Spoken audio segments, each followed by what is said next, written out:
This is what my body looked like 7 weeks ago. This is what I look like today. And this is how I did it. Sean here from Fit Fusion Brotherhood. If you've ever followed our socials before, you see us post all the time about our clients' transformations, and I think it's important that we go through our own transformations as well. So I'm going to show you exactly how I transformed my body in 7 weeks. And I started for a few reasons. First, every year during the summer, I like to cut down and lean out a little bit, which allows me to put on a little bit of extra fluff in the winter. And this year was especially motivating because of a trip that we have coming up in Dominican Republic. So kind of set up the tone for that. But this started much earlier. Early spring this year, I remember waking up and just feeling heavy, sluggish, like borderline fat. I was not feeling good about myself. This was at the end of a really long, cold summer where I was training, but my diet wasn't great and I wasn't moving as much as I used to because of the weather. And I just remember feeling really, really bad. And then I hadn't weighed myself in months and I just got the urge to step on the scale, and this is what I saw. So I'm 5'10", I'm not super tall. There's no excuse for me to be over 205 pounds, and it was a gut punch, quite literally. And I felt motivated that I just had to do something. So early spring, I made a few tweaks. I wish I had tracked my journey along the way, but I didn't really make enough of an effort to really transform my body. Probably dropped 5 or 6 pounds to get me around the 200 pound mark. Which kind of brings me to 7 weeks ago, where I really decided this was when I'm going to start my actual transformation.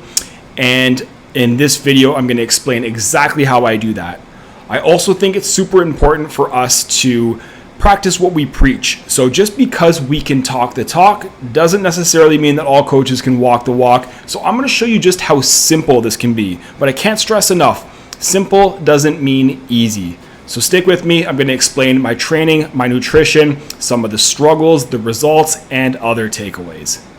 Okay, so I'm going to start with training because training is where I would not preach what I practiced. So just because I did things a certain way, I wouldn't recommend anyone else doing it this way. I wouldn't even recommend myself to do it this way. So I will be the first one to admit where I made mistakes. And to be honest, I would much rather not be talking about what I did with the training, just because even though it seems like it might be a flex, it's actually the opposite of what we preach all the time, and I should know better. Okay, so first, the good things that I did is I took the philosophy and the principles from our Arm Assault program in our Fit Fusion Brotherhood. So this just focuses on a 5-day per week strength training workout program, really emphasizing those beach muscles, right? So this is when you're trying to get a little more aesthetic and get those shoulders, the chest, the arms to pop. It is full body and everything, but those are the specific muscles that we're really trying to target. So that was my main goal, and I did do that 5 days a week.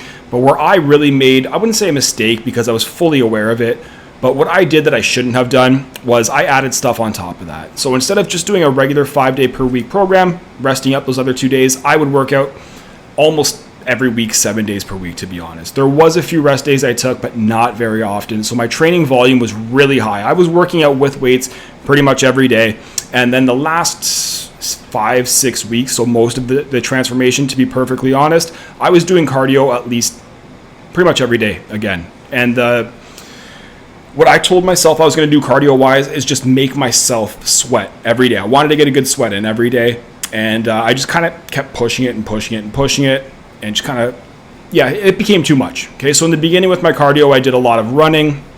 And then the running became really hard on my body, and it was just like logistically annoying. So the last few weeks, I did a lot more incline walking on the treadmill, which, by the way, is a great form of cardio because you're not beating your body up. It's really easy on the nervous system. You're not really sacrificing muscle by doing this. So you get those same results without the taxing part of other forms of cardio. And I didn't hate it as much as I hated the running aspect. But again, you can absolutely get these results without doing cardio. Cardio is a nice addition if you want to. You don't have to do it. I didn't have to do it, but I just kind of wanted to. But those extra 2 days I did on top of the 5 days strength training was straight up too much. And then on top of that, I averaged about 20,000 steps per day, somewhere in the 17 to 20,000 steps per day, I'm guessing. I'll find the exact numbers and put them in here so you can see. But either way, it's a lot of daily movement, and even that, it's a lot. I wouldn't say that's too much, but I would say it's probably a lot more than I would recommend for the average person, just because it takes a lot of time. It takes a lot of time and it takes a lot of energy. So this one I would stick by. So if you're an average guy looking to transform your body, you're doing your 3 to 5 days per week strength training program, which is what I would recommend, not 7. Cardio is kind of optional, but I would recommend getting those 10,000 steps plus. The more the better, of course, but 10,000 steps is a good baseline. If your steps are lower than that and you're really trying to transform your body, man, your nutrition has to just be like dialed in, and or you have to have a much longer time frame that you're willing to go with that. So perfectly candid, that's what my training routine looked like. Working out with weights every single day, doing cardio every single day, averaging 20,000 steps or close to it every single day.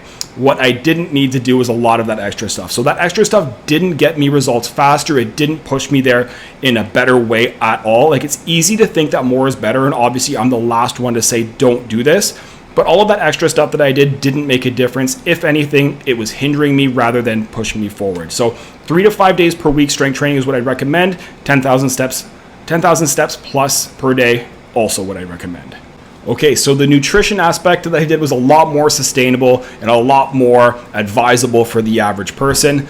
Historically, within our Fit Fusion Brotherhood program, I've done what we call Eat Like a King program. This time I did a little bit of a hybrid and incorporated our Weekend Warrior. So this just allows a few different elements that are kind of in place, which I'll explain in a minute. But the two most important thing, regardless of what program you decide to do within our Fit Fusion Brotherhood or any good coach, is I focused on my calories and I focused on my protein. Now, however you wanted to kind of fit that in is up to you. But I focused on those two things. And for me, because I was so active, I actually got to have a much higher calorie intake than the average person, which was nice. So I averaged about 2,000 calories per week or per day. And I averaged that out throughout the week. Okay, so 2,000 calories per day. Some days were higher, some days they were lower. I was good with tracking, but I wasn't meticulous by any stretch of the imagination. And what I really like to do with my calories and for my protein. So my protein, I set my bare minimum, the floor, at 150 grams of protein per day, but I was usually closer to 200, and that's probably where I should have been at. So what I do with the tracking here, like I said, I'm not meticulous about it, but I'm very organized and methodical about it. So once I wake up, one of the first things I do in the morning is I'll get on my MyFitnessPal. You can use whatever tracking app you're using, and I'll put in the foods that I'm going to eat beforehand.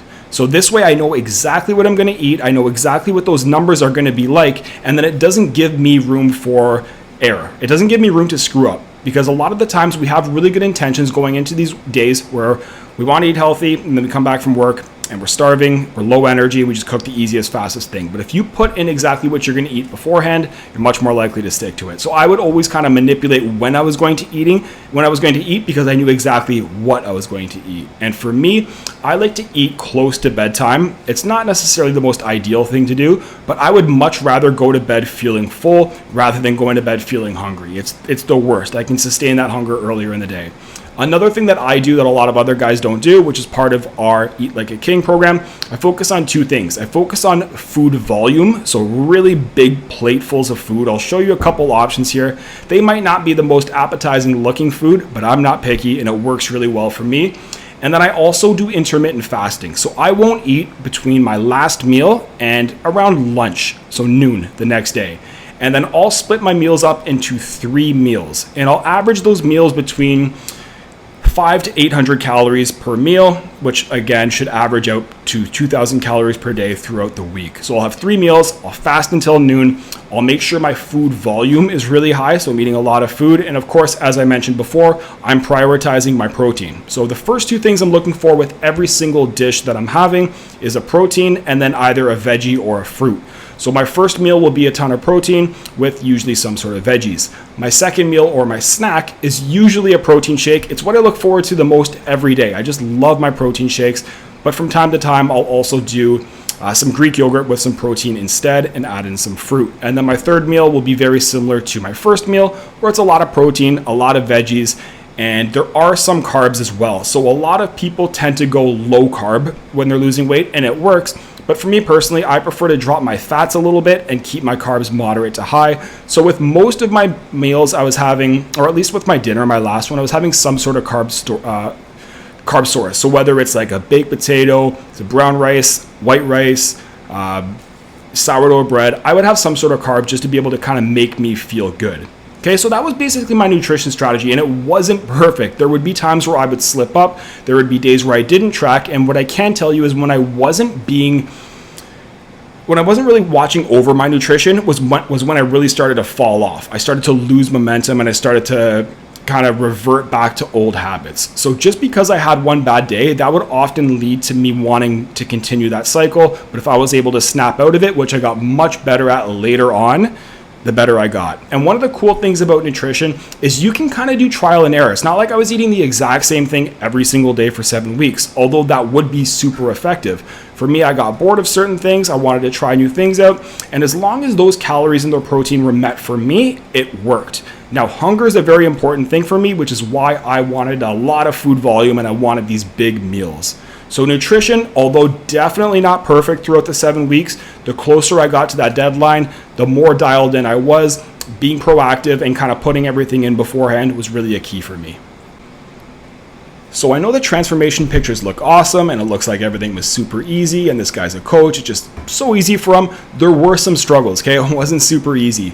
The first one was, and this is very opposite for most people, so I know I'm not going to get a lot of sympathy here, but I knew I was exercising too much and it became almost like a mental obsession for me where I was just going overboard. I felt like I would lose progress if I stopped, and I know better. So it was a struggle for me, and it was a struggle for me just to be able to speak candidly about that, because I know I need to recover. And the only time I was recovering was when my body was so beat up I couldn't exercise. Okay, so way too much exercise, focusing on the goal way too much. Got to get better at that. So that's number one. Number two is I do like food. So even though I'm not picky and I can eat a lot, I like food. I like being able to eat until I'm full. Anytime you're losing weight, anytime you're in a calorie deficit, there's going to be some element of hunger. There were days where I really struggled, especially early on, where I would be triggered by some of the foods that I would revert back to. So peanut butter would be a big one for me, or just even like a lot of cooking oils or butter, which I really tried to bring down because they add up so quick in terms of calories and they make your meal so much smaller. But I would have a lot more of these trigger foods earlier on. I'd feel hungry, my mood would suck, my energy would suck, and these would come and go, but they did get to me and it was absolutely a struggle. So if you're trying to cut calories right now and you're feeling this way, it's totally normal. Stick with it. It does get better. Sometimes all you need is a glass of water or even a walk, and then you're good to go. And then also, I really struggled when I was off routine. I was good when my schedule was consistent, when I was on during the week and I didn't have a lot going on because I could plan everything. When I struggled would be if I were to see friends, if I were to go see family members, and I didn't have control over what I was eating. And it's not a big deal if you have that one bad meal. But what happens to me, and this also happens to a lot of other people, is I would have that one meal and then it would come to 2 meals and I would start to lose that positive momentum I was gaining and actually started to develop some negative momentum. So that's another thing that really was difficult for me. And once again, as the weeks progressed, I got much better at just being able to say, okay, that was a little bit of a setback, but I'm right back on course now, because one bad meal, one bad day, one bad weekend at the end of the day isn't a big deal. But if you're always doing that, you're not going to make any progress. So it was something I struggled with, but proud to say it was something that I got better with over time. Okay, so let's talk about the results and the good stuff. I wish I had weighed myself when I first started. I didn't. Like I said, in the spring, I got that really high number on the scale. So that really, it didn't feel good. So I didn't want to look at that, but I did want to make a change. So I didn't look at the scale, although I wish I did. At the end of it, after the end of the 7 weeks, my guess is I probably lost somewhere between 15 to 18 pounds. So it's pretty aggressive, but if you listen to the entire video, you kind of realize why. I was very active. My nutrition was pretty good. My steps were high. I was consistent. So it kind of makes sense. Muscle definition, obviously a big one. So I feel a lot better with my shirt off. I can see my abs pop a little bit more, and I never had really good ab genetics, but now I can see my abs pop. I can see my muscle definition a lot more, and just confidence in general. I know it's really cliche to say, but even myself, someone who trains all the time, whether or not I'm cutting or bulking, you can probably tell I'm someone who works out just by the way my sleeves fit on my arms. But when I'm cut down like this, I just feel a lot more confident. I feel more confident in tank tops. I feel more confident taking my shirt off. So I'm going to the all-inclusive vacation coming up. And it's a good feeling knowing that you don't have to be self-conscious about going to the beach in your bathing suit, right? I can't understate that. It is important, and it's something that you kind of walk around with a different swagger with. So confidence is definitely higher. And one thing that I really enjoy is my facial structure gets a lot better the leaner I get. I naturally have a fat face, and it's one of the last things to go. So the leaner I get, the better my face looks, and that's a pretty good side effect for me to have. So all in all, very happy with the results here, and it doesn't have to take a ton of time. So final takeaways here, just a few things to take into consideration if you're looking to get a similar result or some sort of body transformation. First and foremost, simple doesn't equal easy. Yes, the plan is simple, but so much of what we do is psychology over physiology. So the actual knowing what to do part isn't very difficult. We do this all the time for a living, and we're not robots. We know that input doesn't equal output. We struggle with emotions, we struggle with inconsistencies, and that's because even though it's simple, it's not easy. So if you do struggle with these things, just know that that is totally normal. Just because I have achieved these results does not mean that it was easy or normal to do that as well. Another thing that I would say as well is just stressing the importance of being proactive and having a positive environment. If you've listened to me talk about these before, these are probably the two first tips or pieces of information or pieces of advice that I would give anyone. Number one, be proactive. Have a workout schedule planned, know what you're going to do and when you're going to do it, and plan out your nutrition as well. So ideally before the day starts, or even if it's before the week starts, you should know exactly what you're going to do. Some people like to meal prep. You got to know your own personality, but be proactive. Assume that there's going to be things that come up and have contingency places for that. Having a positive environment helps as well. So the trigger foods were killing me in the beginning. So what did I do? I got rid of them all. And I would also say it seems like 7 weeks. A lot of people are like, oh my God, I can't believe you did that in 7 weeks. That's so fast. I can tell you, as someone who did this aggressively, that even though it looks like it was fast, it felt really slow. Like every day became a drag. So it's easy to look at people's progress and just say, how can you get results that quick? But when you're that dialed in, everything definitely feels a lot longer. And finally, momentum is everything. Usually the first couple weeks are going to be relatively easy because it's exciting, you're motivated, you see results really quickly, and then things kind of get boring. And it's very easy to lose that positive momentum. And then once you lose that positive momentum, it's really difficult to get it back again. So I would emphasize and stress as much as possible to try to stack as many small wins as you can and keep it going. So if you have one setback, that's fine. Immediately after that setback, try to get a small win, whatever that may be. Maybe it's a healthier meal after, a walk after, a glass of water. It can be small, it can be big. Stack your wins. Momentum matters, because if you're spiraled in negative momentum, it's really difficult to get out of it. So the best thing to do is to try not to get there in the first place. Okay, just to wrap things up, guys, I know there's a lot of debate over whether or not it's even good to kind of promote these transformations, but for me personally, and for so many people that I've coached before, going through these is a really empowering process, and I feel the same way about myself. I would not be able to do this 365. I maintain similar habits, but different quantities, I guess you could say. But when I do lean out for the summer, even though, yes, there is an underlying vanity aspect behind it, it feels great. There's nothing better than that surge of self-confidence that you feel. And the way I did this and the way I would recommend you to do this if you're looking to transform your body in between 6 to 12 months or weeks as well is, number one, for nutrition, find out what your calories and your protein goals are. Whether or not you track them, they still matter. So make sure those are your priorities, because if you're not progressing, one or both of those things will be an issue. Fitness-wise, do as I say, not as I do. 3 to 5 strength training days per week, and emphasize your steps. Try to get at least 10,000 steps per day. I hope you guys enjoyed this video. I tried to be as open and candid and transparent as possible. If you do like videos like this, do us a huge favor, like, comment, and subscribe, and we'll see you in the next one.